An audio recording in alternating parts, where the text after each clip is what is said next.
Hey guys, today we're going to be talking about the cheapest, easiest, and fastest case lubricant method.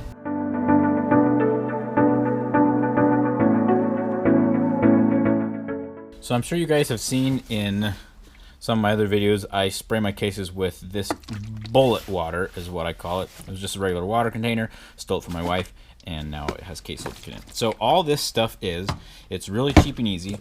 It's isopropyl alcohol. And then the isopropyl alcohol that you have to get has to be the 99% isopropyl alcohol because you need it to evaporate quickly. And then the other thing you're going to use is lanolin, and you don't need a whole lot. So what you're going to do is you're going to take a pot, you're going to stick it on the stove, and you're going to pour the whole 32-ounce thing in here. Again, not the 50%, get 99%.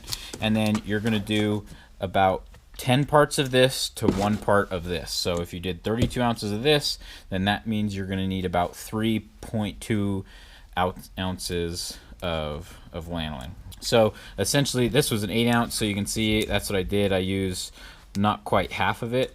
And then I have lubed maybe like 6,000 or 7,000 cases with this, and it's probably only half gone, maybe a little bit more than that. And as you can see, I still have a ton of lanolin left, so you don't need a lot of lanolin. It'll last you forever.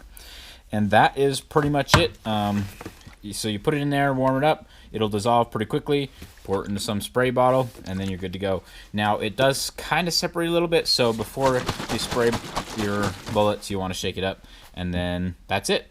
So nice and easy. Okay, so that's how I lube up my cases. If you don't use the lanolin and 99% alcohol method, use like the Hornady One Shot or something like that, please put it in the comments below and explain why. Or if you have any other suggestions on how you lube cases, please put it in the comments below. Okay, thanks guys. See ya.